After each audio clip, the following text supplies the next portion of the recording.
Hi, I'm Josh with Fishers Health Department, and thank you for tuning in this week. Today is December 14th, 2021, and I'm here with our community-wide COVID-19 update. So when we look at our primary metric areas that we use to communicate risk level to our community, the Hamilton County positivity rate for unique individuals has increased slightly from 20.3% up to 20.5%. The Fishers testing site positivity has increased from 14.6% up to 17.4%. And the case incidence rate as a 14-day rolling average per 100,000 has increased from 59.75 to 68.64.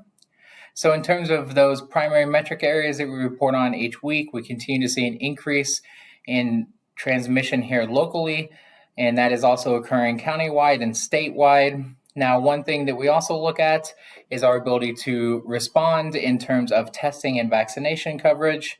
So for the testing site that we have here at 3 Municipal Drive, we have same day and next day availability for PCR tests, and we continue to see the results for PCR tests turned around quite quickly and most often within that 3-day time frame. We also have opened the ability for rapid testing for school-age children ages 5 through 18. So if you have a school-age child or children that you need to have a rapid test for, please go onto the Fishers Health Department website, click on the COVID-19 testing section, and there you'll be able to request an appointment for a rapid test for your school-age child. Availability is limited due to limited supply that we have, but we will send out a confirmation response for your scheduled rapid test appointment time.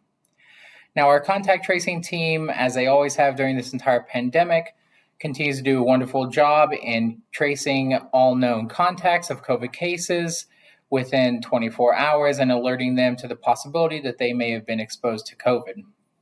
The last metric area that we report on in terms of community transmission is also our healthcare system capacity. So this is where we look at the ICU bed availability in our region and the daily hospitalizations. So we've seen a slight increase in ICU bed availability in Indiana Department of Health District 5, which is the district within Hamilton County resides, and we've seen that increase from 16.9% last week to 17.5% this week.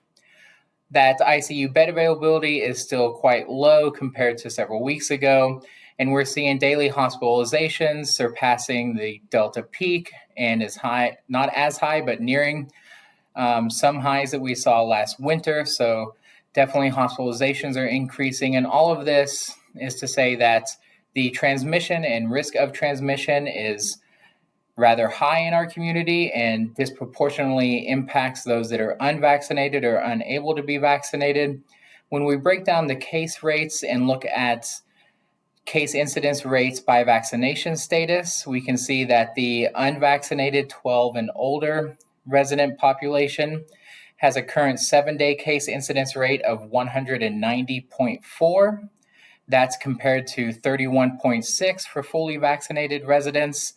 So in essence, during the 7-day period from December 2nd through December 8th, unvaccinated residents had a 6.1 times higher risk of testing positive for COVID-19.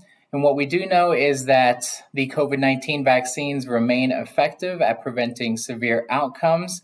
So 94% of statewide hospitalizations recently were in the unvaccinated individuals. So those COVID hospitalizations were for unvaccinated individuals, 94% of them. And we know that the COVID vaccine still protects that, provides that level of protection for severe outcomes in particular.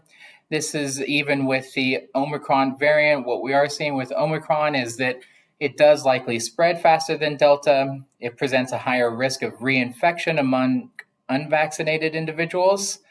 And that reinfection, some individuals will talk about natural immunity that they have from being previously infected. That natural immunity wanes over time, and it wanes faster than vaccine-induced immunity. Emerging evidence is pointing to, for example, individuals that have received their Pfizer booster dose have a high level of protection from infection, and it's anticipated that all the vaccines will continue to provide a high level of protection from hospitalization. So please do go out and get your COVID-19 vaccine. If you have any questions, call us 317-595-3211. Have a wonderful day.